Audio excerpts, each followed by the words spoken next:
Tara, samahan niyo ako gumawa ng sinigang using my 555 Lenten favorites. Papakita ko muna sa inyo kung ano mga ingredients na kailangan natin. Labanos, talong, luya, kamatis, green chili, at syempre, hotdog, charat, miso, bawang sibuyas, mustasa. Sinigang mix tubig at oil. So, simulan na natin. Napakadali lang ng recipe na to at sobrang sarap, guys. So, start by, tuloy-tuloy na talaga ang cooking show ko. Sisimulan muna natin ang oil. Inuuna ko lagi ang sibuyas. You just wanna let it sweat, you know, yung pagpapawisan siya para lumabas yung lahat ng sarap niya. Ilalagay na natin ang ating bawang. Pwede na natin din i-add ang ating luya. Lulutuin natin siya para mas ma-release niya yung mga aroma niya. Ay, di nyo kaya. Ang galing ko dyan. Next, pwede mo nang i-add yung ating kamatis.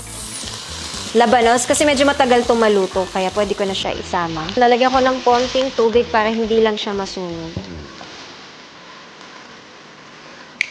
Miso.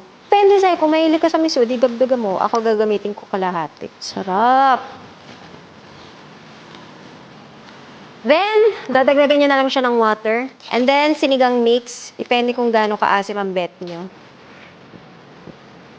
Tatakpan lang muna natin at papakuluan. Kaya na kumukulo na siya, pwede na natin ilagay ang ating sili. Actually, mahilig ako dyan, tapos pinapapak ko na yan. And then, pwede nyo nang hinaan. I-add ang ating talong. And syempre, ang ating 555 mackerel salmon style in natural oil. Itong recipe na 2 lata is already good for 5 to 6 people na. Bubuhos ko siya kasama yung kanyang oil.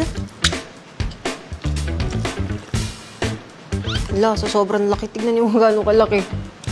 Boosh. Grabe. Wow.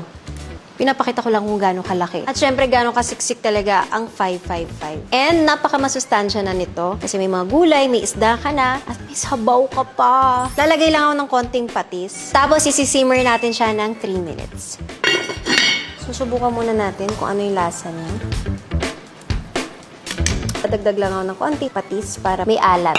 Iba yung kutsara ko ng pantikim, kailangan wag nyo ipaghalo. Baka day, buong pamilya ko maging maamos sa akin. Ganun daw yun paglaway mo. And then, you can add the mustasa. Kunti pang asin. Cover for 1 minute. Tanan! So yan, luto na siya. Serve and enjoy.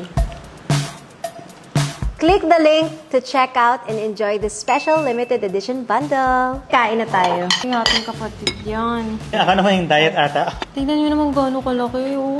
Oo. Like, para humaba buhay mo. Ah. Di ba? Ay, grabe, hindi ako inantay. Ang sama naman ugali. Ako Ano na ba walang eh? luto. Ano to? Gusto ko kumain pero tagal lang kasabay Ito na, ko. ito na. Ay, kasabay ba? Wait lang. Wala pa nga ako eh. Sumubo ka na eh. Wala pa akong sinubo. Kakanin lang yung cheers. So, syempre, Sabi mo, cheers!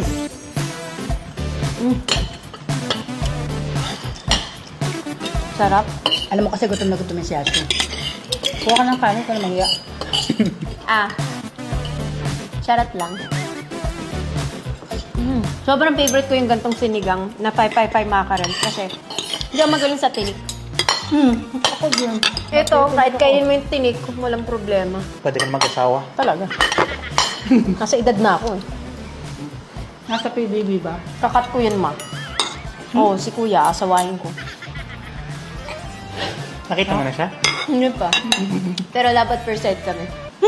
Hindi ko alam. Busin natin para walang sayang. Ba't yung sili niya? Siya hindi kinain. Kaya binigay mo sa akin. Tama ka na, kay Mona yan. Kay ate. Tama na yan. Diyos ko naman. Ang kapal naman ng mukha. Sumilip lang ako, grabe ka. Uy, ang galing mo. Pare. Sobrang sarap.